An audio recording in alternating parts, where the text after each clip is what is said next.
From jockey to dual-purpose trainer, James Owen is quickly establishing himself as one of the leading trainers in Newmarket.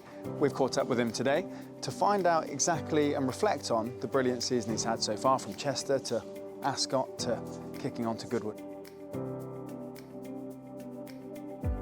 James, for those that don't know, can you give us a brief introduction to where your work with horses started? I've been involved in horses all my life. Rode them as an amateur. My parents had hunters. They had trained point-to-pointers, trained Arabians. So naturally, when I was 16, I rode my first point-to-point and Arabian race. Did well as an amateur and progressed from there, really. Got a job up here in Newmarket. My parents were from Oxfordshire. Got a job up with Joe Turner riding his point-to-pointers, and moved up here riding them. Had a job in Newmarket, and that's how I got into racing. And never good enough to go professional, but enjoyed my time as an amateur. Do you think spending your time riding also helps as a trainer? 100%. I like to teach our riders. I think key to having a good team is having good riders, get good results on the track. Is they're almost better to be ridden well at home. On the track is out of our hands, but we can manage how they're getting ridden at home. And your professional training career in length terms is still relatively young. How do you sort of reflect on the start that you've made, because the team's going from strength to strength? Yeah, it's gone really well. We were pretty much set up for it as in numbers, and we were pre-training here at Greenridge. It's a lovely facility. We've always kept on developing it. We were pre-training, 100 horses here and training Arabians alongside that. So we had the core staff here, we had the office in place, we had the whole team.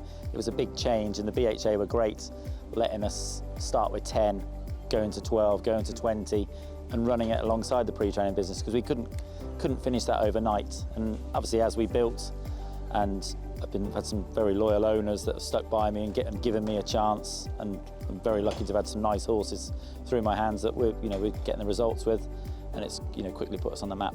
Is there a specific thing you could put that down to, your early and continued success? Maybe a kind of ethos that you try and instill in the yard, or something that you feel that you and the team do well here? I think attention to detail. I love looking at a horse and seeing how we can improve it in any way, physically, how we can improve it, and surely if you can improve how they look and how they move, they will perform to their best ability. I saw that even this morning with the conversations you were having with work riders coming back in. I've stood in plenty of yards, but again, it was there was a lot of detail in the conversation, I thought. Yeah, no, 100%. We very good work riders. We gallop most days, so the more experienced work riders can ride work and give me the feedback off them is more important for me, because we think we know. If they can back it up, great. If they can give us another idea that we can tweak, is even better. We don't over gallop our horses, but we want them to be fit on the track. And how about this place? You've touched on it, but what sort of facilities will you use here in Newmarket?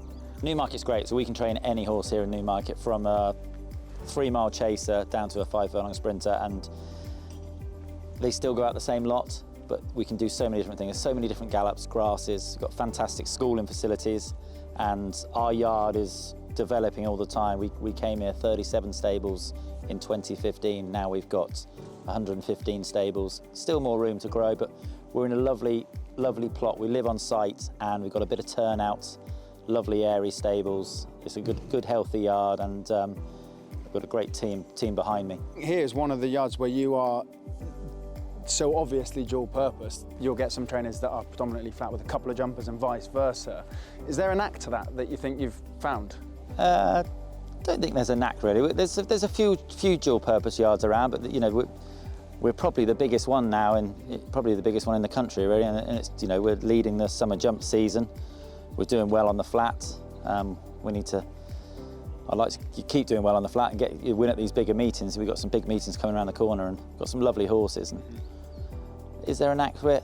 I think if a horse is well, and it can compete in any sphere. We have our own little jumping facility out the back. We even jump horses that are not even going to go jumping, just to give them a freshen up some of these older horses. Good for their mind, I guess. Yeah, good for their mind, and good for the lads to have a bit of fun on them and things like that. Yeah. How about some of the kind of stable stars and the flag bearers, I guess, then East India Dockeys, an obvious example of being a brilliant dual-purpose horse, isn't he? Going close at Cheltenham and then got his day in the sun at Chester. Yeah, no, 100%. He's a lovely horse. He's only a young horse still and got a huge future ahead of him. Very unlucky in the Northumberland Plate, and it was actually, they say it was his career best run, the speed he did down the home straight, but he's come out of that race great. He's had a little break now and he'll come back for the Cesarovic, which I think is a perfect race. A little bit of cut in the ground would be great, and he's still got massively untapped potential over hurdles. He's a very good jumper, and I think he might step forward. Looking at his flat runs, how he stays so well, stepping him up in trip on the over hurdles could be a key for him, and he, hopefully he could turn into a world hurdle horse. And Burdett Road certainly had his fans, or has his fans, over hurdles and can run on the flat as well. No, fantastic horse. Again, he's having a nice break since Ascot. He'll go for probably come back and maybe have one run on the flat and then go for the fighting fifth. But he's going to compete in all these top hurdle races, and and he deserves to be there, as he ran a massive race in the Champion Hurdle, and he's a great horse to have to be going to these big races. What do you enjoy most about it all? The change. I love winning. Whether it's winning over hurdles or wherever, I love winning, and to be competing in these big meetings is fantastic. It's so tough. It is so tough. Like Ascot, it was so tough, and so it should be. To compete there and even get in the winners' enclosure is a good feat. To have winners there is bloody hard. Not many people do it, and there's more disappointed people than happy people there. But there's no hiding place there. But we'll get there.